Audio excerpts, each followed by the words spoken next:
Hello students, welcome two equations IAS. आज हम discuss करेंगे इमोशनल इंटेलिजेंस। इमोशनल इंटेलिजेंस जो टॉपिक है यूपीएससी के मेंस में जीएस 4 का पेपर है, ethics, integrity and aptitude. Ethics, integrity and aptitude वाला जो पेपर है उसमें एक टॉपिक है इमोशनल इंटेलिजेंस। तो जीएस 4 में कई बार एक क्वेश्चन इमोशनल इंटेलिजेंस से रिलेटेड आया है। अब इमोशनल इंटेलिजेंस है क्या? देखिए, इमोशनल इंटेलिजेंस का मतलब है, एक तो जैसे हम बोलते हैं कि कोई भी बंदा इंटेलिजेंट है। इंटेलिजेंट मतलब यहाँ पर फिर उसकी नॉलेज से, उसके आईक्यू से जुड़ी हुई बातें होती हैं। लेकिन इमोशनल इंटेलिजेंट बंदा जो है वो अपने इमोशंस को बहुत बेटर तरीके से समझता है। उसे एक आइडिया रहता है, अपने इमोशंस को कंट्रोल करना जानता है। जो इमोशनल इंटेलिजेंट बंदा होता है उसे ये पता रहता है कि मुझे किस बात से गुस्सा आता है, अच्छे से पता रहता है किस बात से उसे खुशी होती है, और अपने इमोशंस को कंट्रोल भी कर सकता है। अगर उसे खुशी हो रही है तो खुशी को कंट्रोल भी कर सकता है, अगर गुस्सा आ रहा है तो गुस्से को कंट्रोल भी कर सकता है, एंग्जाइटी या कोई और इशू है तो उसको कंट्रोल कर सकता है। शांत रहने की आदत होती है, काम किस तरीके से रहना है। तो इमोशनल इंटेलिजेंट बंदा अपने इमोशंस का मैनेजमेंट बहुत बेटर तरीके से कर सकता है, अपने इमोशंस को कंट्रोल कर सकता है बहुत अच्छे से। साथ ही साथ इमोशनल इंटेलिजेंट बंदा दूसरों के इमोशंस को भी बहुत अच्छे से समझ सकता है। जैसे वो कहते हैं ना, कहावत है कि तुम इतना क्यों मुस्कुरा रहे हो, क्या गम है जो जिसको छुपा रहे हो। इसका मतलब है कि जो ये बात बोल रहा है, इसका मतलब वो सामने वाले के इमोशंस को बेटर तरीके से समझ सकता है। वो मुस्कुरा रहा है, एक्सप्रेस नहीं कर रहा है, लेकिन उसकी मुस्कुराहट के पीछे के दर्द को हम अच्छे से समझ गए। तो हम इसे बोलेंगे कि उस इंडिविजुअल के अंदर इमोशनल इंटेलिजेंस है जो किसी की मुस्कुराहट के पीछे के दर्द को भी समझ जाए, सामने वाले के इमोशंस को समझ जाए। उसे बोलते हैं इमोशनल इंटेलिजेंस। जिसके अंदर ये इमोशनल इंटेलिजेंस होता है वो सामने वाले के इमोशंस को बेटर तरीके से समझता है और उसके रिलेशनशिप ज़्यादा बेटर तरीके से मैनेज हो पाते हैं, क्योंकि वो सामने वाले के इमोशंस को फील कर पा रहा है, समझ पा रहा है बेटर तरीके से, और उस हिसाब से सामने वालों से काम भी निकलवा सकता है, अच्छे से समझ सकता है। एक जो टीम लीडर होता है वो अपनी टीम के मेंबर्स के इमोशंस को समझता है, ठीक है, उस हिसाब से टीम के मेंबर से काम भी निकलवा सकता है और रिलेशनशिप को बहुत स्ट्रांग भी बना सकता है, ठीक है। तो इमोशनल इंटेलिजेंस जो है ये हमारे, एक तो इमोशनल इंटेलिजेंस की अगर हम बात करें, इमोशनल, कुछ लोग ऑलरेडी, उन्हें पढ़ने की जरूरत नहीं होती, ऑलरेडी इमोशनल इंटेलिजेंट होते हैं। लेकिन कई लोग जो हैं इमोशनल इंटेलिजेंस को लेकर कोई इशू हो सकते हैं बहुत सारे लोगों में, ठीक है। वो इश्यूज को रिजॉल्व किया जा सकता है थोड़ा सा इमोशनल इंटेलिजेंस को हम समझें, अंडरस्टैंडिंग की बातें समझें कि क्या क्या चीज़ें इमोशनल इंटेलिजेंस में आ सकती है। थोड़ा ब्रेनस्टॉर्मिंग करें, गहराई से सोचें, फील करें कौन सी चीज़ें इमोशनल इंटेलिजेंस में आ सकती हैं, कैसे हम अपना इमोशनल इंटेलिजेंस को डेवलप कर सकते हैं, ठीक है। तो इमोशनल इंटेलिजेंस को पढ़ने से, अच्छे से पढ़ने से, एक डीप थॉट के साथ, ब्रेनस्टॉर्मिंग के साथ पढ़ने से, एक तो हमारी लाइफ में बहुत सारे चेंजेस होने वाले हैं। हमारी लाइफ में क्या चेंजेस होते हैं, हमारे रिलेशनशिप्स वगैरह सारी चीज़ें स्ट्रांग हो जाती हैं, ठीक है। रिलेशनशिप्स को ज़्यादा बेटर तरीके से मैनेज कर सकते हैं, ठीक है। उसके अलावा इंटरव्यूज़ में भी ज़्यादा बेटर तरीके से अपने आप को एक्सप्रेस कर सकते हैं। इमोशनल इंटेलिजेंट बंदा अपनी बात को ज़्यादा बेटर तरीके से, ट्रांसपेरेंट तरीके से कम्युनिकेट कर पाता है, ठीक है। इंटरव्यू में भी काफ़ी बेनिफिट होता है क्योंकि सेल्फ एनालिसिस किया हुआ है उस इमोशनल इंटेलिजेंट इंडिविजुअल ने, ठीक है। तो एग्ज़ाम में, इंटरव्यू में भी फ़ायदा होता है, और मेंस में जो एथिक्स, इंटीग्रिटी एंड एप्टीट्यूड है जीएस पेपर 4, उसमें भी काफ़ी बेनिफिट मिलता है। नॉर्मली जो 20 क्वेश्चन है उनमें से एक क्वेश्चन कई बार इमोशनल इंटेलिजेंस के ऊपर आया है एग्जाम में, ठीक है। तो उसी को थोड़ा सा समझ रहे हैं हम, इमोशनल इंटेलिजेंस है क्या। तो इमोशनल इंटेलिजेंस है क्या? It is the capability of a person, ठीक है। Number 1, emotional intelligence is the capability of a person, number 1, to assess, manage and control, to assess, manage and control one's own emotions। अपने खुद के emotions को manage करना और control करना आना चाहिए। पहली चीज तो ये है, खुद के इमोशंस को, ठीक है। दूसरा, अपने आप को, इमोशनल इंटेलिजेंट बंदा अपने आप को मोटिवेट करना जानता है, टू मोटिवेट वनसेल्फ,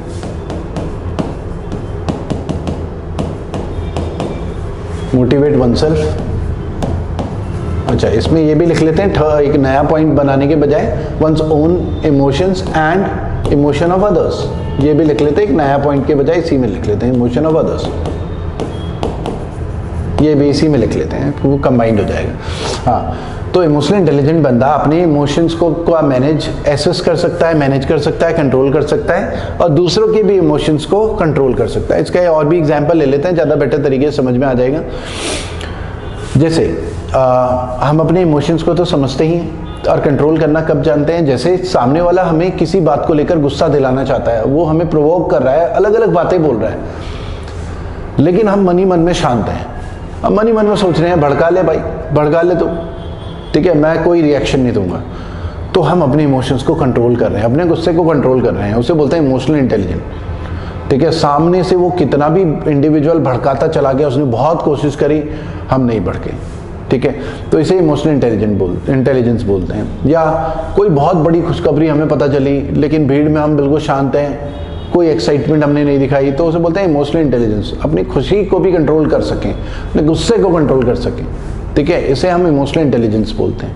ठीक है, साथ ही साथ हम सामने वाले के इमोशंस को समझते हुए, अगर हम सामने वाले के इमोशंस को नेगेटिव सेंस में यूज करें, नेगेटिव सेंस में मतलब हम सामने वाले के इमोशंस को हम समझते हैं कि सामने वाले को कब गुस्सा आता है, ऐसी बात जानबूझ के छेड़ दे कि लड़ाइयाँ हो जाएं, सामने वाले को गुस्सा आ जाए, तो हम इमोशनल इंटेलिजेंट है। हमने जानबूझ के ऐसी बात छेड़ी, हमें पता था उस वजह से लड़ाइयाँ होने वाली हैं। ठीक है, सामने वाला गुस्से में आ जाएगा या कुछ भी हो जाएगा, तो इसे बोलते हैं इमोशनल इंटेलिजेंट। तो हमने सामने वाले के इमोशंस को कंट्रोल कर लिया। जैसे कई बार कई लोग हमारी लाइफ में हमारे इमोशंस को कंट्रोल करते हैं, कुछ ऐसी बात बोल लेते हैं कि हम भावनाओं में बह जाते हैं उनकी बातों पे, तो सामने वाले हमारे इमोशंस को कंट्रोल कर रहा होता है। इमोशनल इंटेलिजेंट बंदे के इमोशंस को कोई भी एक्सप्लॉइट नहीं कर पाएगा और यूज नहीं कर पाएगा। ठीक है, बल्कि जो इमोशनल इंटेलिजेंट बंदा है वो सामने वाले के इमोशंस को एक्सप्लॉइट भी कर सकता है। नेगेटिव सेंस में भी हो सकता है, पॉजिटिव सेंस में भी हो सकता है कि अपने मतलब के लिए अपने सारे काम निकाल लिए, क्योंकि तुम इमोशनल इंटेलिजेंट थे, तुम समझ गए कि सामने वाले के इमोशंस को कैसे यूज करना है, तुम समझ गए, तुम्हें पता है कि भाई ये तो प्यार से, अगर इसे 2-4 प्यार की बातें करूंगा अच्छे से तो मेरा काम निकल जाएगा। कई बार समझने वाली बात होती है, इमोशनल इंटेलिजेंट बंदा समझ जाता है कि ये प्यार से समझने वाला बंदा नहीं है। ठीक है, इसको लालच देके समझाया जा सकता है, क्योंकि हम सामने वाले के इमोशंस को समझ सकते हैं। तो लालच देके कि तुझे ये फायदा होगा, वो फायदा होगा, उस तरीके से उसके इमोशंस के साथ खेला और उसे लालच देके अपना काम करवा लिया। ठीक है, या फिर पनिशमेंट का डर दिखाया कि भाई अगर तू ऐसा नहीं करेगा तो मैं भी तेरे साथ ऐसा करूंगा, थोड़ा धमकाया, डराया, इस तरीके से भी इमोशनल इंटेलिजेंट बंदा अपना काम निकलवा सकता है। या फिर एक चौथा तरीका भी हो सकता है, इमोशनल इंटेलिजेंट बंदा, उसे पता है कि ये शुरू के 3 तरीके तो इस इंडिविजुअल के ऊपर काम करेंगे नहीं, इसको ब्लैकमेल करो एक तरीके से कि यार तेरा ये वाला राज है ना, उसको बता दूंगा, तेरे पापा को बता दूंगा, तेरी सिस्टर को बता दूंगा, तेरे भाई को बता दूंगा, तेरी गर्लफ्रेंड को बता दूंगा, तेरे बॉयफ्रेंड को बता दूंगा। तो इमोशनल इंटेलिजेंट बंदा जो है सीक्रेसी, राज जो है, उसके राज तुम्हें पता थे, उसके बेसिस पे ब्लैकमेल करके भी काम करवा सकता है। तो ये इमोशनल इंटेलिजेंट बंदे जो है पॉजिटिव तरीके से भी काम निकलवा सकते हैं और नेगेटिव तरीके से भी, नेगेटिव काम भी, नेगेटिव सेंस में भी यूज किया जा सकता है। ठीक है, ओवरऑल अच्छी लीडरशिप के लिए जरूरी होता है कि कोई भी इंडिविजुअल इमोशनल इंटेलिजेंट हो, अपने इमोशंस को भी कंट्रोल करना जानता हो, एसेस करना जानता हो, सामने वाले के इमोशंस को भी कंट्रोल करना जानता हो, एसेस करना जानता हो। ठीक है, इमोशनल इंटेलिजेंट बंदे अपने आप को मोटिवेट करना जानते हैं। ठीक है, अपने आप को मोटिवेट करना का मतलब हो गया, लाइफ में बहुत सारे अप्स एंड डाउन आते हैं। कई बार हमें लगता है कि हम डिमोरलाइज हो जाते हैं, हमें लगता है कि हम नहीं कर पाएंगे। ठीक है, तो एक कोई तो हो जो हमें मोटिवेट कर सके। तो सबसे इंपॉर्टेंट है कि लाइफ में मोटिवेशन हमें खुद से ढूंढना है। इमोशनल इंटेलिजेंट बंदे रीजंस ढूंढते हैं अपने आप को मोटिवेट करने के, और वो अपने आप को बहुत अच्छे से मोटिवेट कर पाते हैं टू कीप गोइंग। लगातार जो है मेहनत करने, परसिवरेंस जिसे बोलते हैं कि लगातार कोशिश करते रहना जब तक कि सक्सेस न मिल जाए। ठीक है, तो मोटिवेट करने के बहुत सारे फैक्टर्स ढूंढ के रहते हैं। ठीक है, तो दूसरा तो ये हो गया। थर्ड, टू डील विद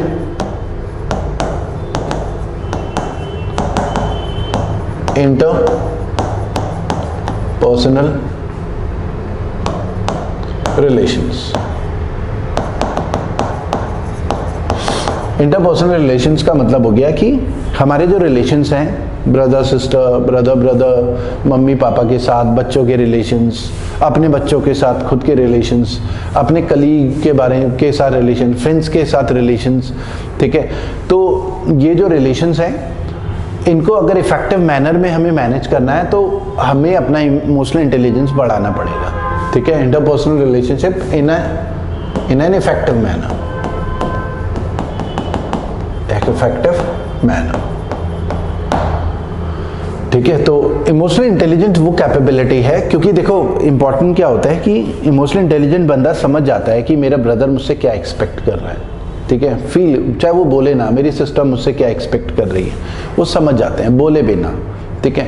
वो उस हिसाब से अपने रिलेशनशिप्स को स्ट्रॉन्ग करते हैं, ट्रस्ट बिल्ड होता है, ठीक है। उनकी ज़रूरत, उनकी नीड्स को पूरा करते हैं, ठीक है। अपने मम्मी पापा के भी इमोशनल इंटेलिजेंट बंदा समझ जाता है कि मेरे मम्मी पापा मुझसे क्या एक्सपेक्ट कर रहे हैं, इमोशंस को ज़्यादा बेटर, और ऐसे में क्या है रिलेशनशिप बहुत स्ट्रांग हो जाते हैं, क्योंकि किसी के बोले बिना, क्योंकि हर चीज़ कई बार रिलेशंस में ऐसी होती है कि जो बोली नहीं जाती, जो तुम्हें महसूस करनी है, फील करनी है। तुम्हारे मम्मी पापा, ब्रदर सिस्टर, तुम्हारे दोस्त तुमसे कुछ एक्सपेक्ट कर रहे हैं, फील कर रहे हैं, कई बार वो कई परेशानी में होते हैं लेकिन वो बोल नहीं रहे हैं तुम्हें, तो तुम्हें इतना खुद से इमोशनल इंटेलिजेंट होना है या डेवलप करना है अपने आप को कि तुम सामने वाले की फीलिंग्स को समझ सको, उसकी प्रॉब्लम्स को समझ सको कि वो मुझे बोल नहीं रहा लेकिन मैं समझ गया उसके साथ ये प्रॉब्लम होगी, और सॉल्व करने की कोशिश करो उसके साथ। ऐसे में रिलेशंस भी स्ट्रांग होते हैं। हमें केवल सेल्फिश नहीं होना ना, केवल अपने बारे में बात करें, हम दूसरों की फीलिंग्स को भी समझें। और आजकल क्योंकि टेक्नोलॉजी के ज़माने में जो इंटरेक्शन है वो थोड़ा सा कम होता है, क्योंकि आजकल मोबाइल में बात हो रही है, ऑनलाइन सब बिजी हैं, तो इमोशनल इंटेलिजेंस की कमी होती जा रही है टेक्नोलॉजी के ऊपर डिपेंडेंट होने की वजह से। इस वजह से बहुत सारे रिलेशंस खराब भी हो जाते हैं, ठीक है, खराब होते जा रहे हैं, लड़ाई झगड़े हो रहे हैं, क्योंकि हम जो है सेल्फिश हो जाते हैं, हम दूसरों के इमोशंस को समझ ही नहीं रहे हैं, क्योंकि इंटरेक्शन कम हो रहा है। इमोशनल इंटेलिजेंट बंदा सोसाइटी में इंटरेक्शन करता है, सबसे बातचीत करता है, केवल मोबाइल में नहीं लगा हुआ है, सबसे बातचीत कर रहा है, इंटरेक्शन कर रहा है, डिबेट में पार्टिसिपेट कर रहा है, डिस्कशंस में पार्टिसिपेट कर रहा है। कोई भी रिलेटिव घर में आता है, उनके पैर छूना, नमस्ते करना, बातचीत करना, आप कैसे हो, आपके बच्चे कैसे हैं, सबका नाम पता होना चाहिए। बातचीत करना मतलब सोशल होना है, दोस्तों से बात करना, फ़ोन करना, हालचाल पूछना, ये सारी इन सारी चीज़ों से हम सबसे मिलना जुलना, पार्टी में जाना, सबसे मिलना, नमस्ते करना, ये नहीं कि रिलेटिव्स की तरफ देखा ही नहीं, पहचानते भी नहीं, ठीक है। तो इमोशनल इंटेलिजेंट बंदा अपने सारे रिलेटिव्स को भी पहचानता है, अपने फ्रेंड्स को पहचानता है, उनसे लगातार कांटेक्ट में रहता है, टच में रहता है, आना जाना करता रहता है इधर उधर, ठीक है। तो हम ऐसी एक्टिविटी करने से हमारा इमोशनल इंटेलिजेंस लेवल बढ़ जाता है, और फिर हम अपने रिलेशंस को ज़्यादा बेटर तरीके से मैनेज भी कर सकते हैं, ठीक है। तो ये तीन चीज़ें हैं जो इमोशनल इंटेलिजेंस से जुड़ी हुई चीज़ें हैं। अब तीन की एलिमेंट, 3 की एलिमेंट है, 3 की एलिमेंट्स है इमोशन से जुड़े हुए, 3 की एलिमेंट्स जो कि इमोशन से जुड़े हुए रहते हैं। एक तो सब्जेक्टिव एक्सपीरियंस होता है, नंबर 1 बॉक्स बना लेता हूं, subjective experience.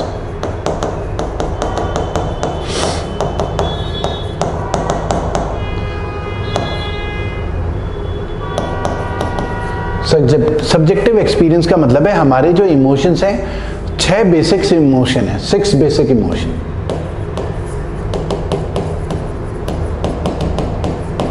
Six basic emotions की बात करें, जैसे हमारे पास एंगर है, हैप्पीनेस है, हैप्पीनेस, सैडनेस, डिस्ट्रेस,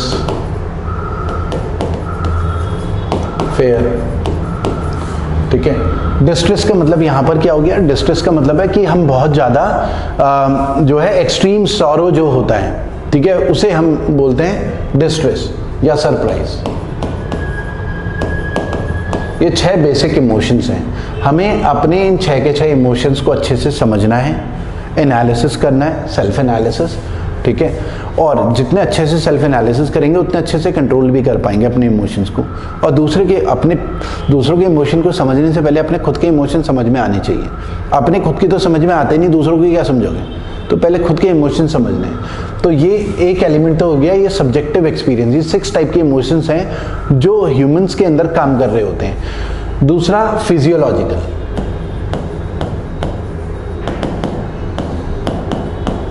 फिजियोलॉजिकल का मतलब हो गया फिजियोलॉजिकल एक्सपीरियंस।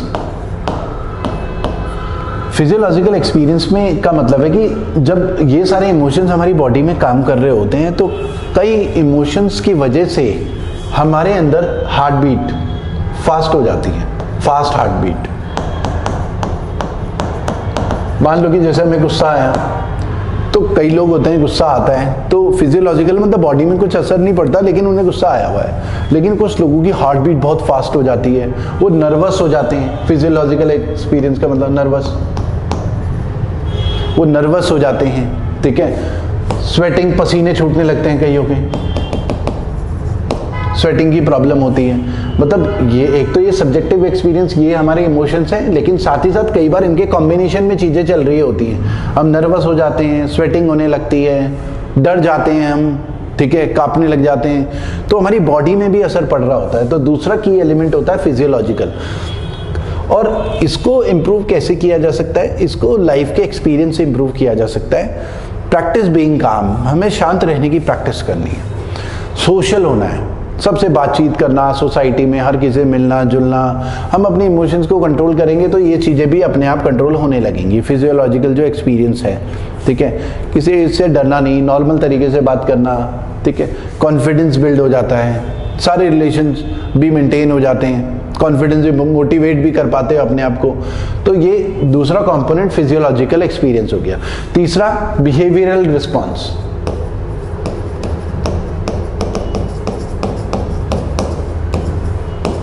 बिहेवियरल रिस्पॉन्स का मतलब है एक्चुअल एक्सप्रेशन ऑफ इमोशंस। ये लास्ट कंपोनेंट है ऑफ इमोशंस।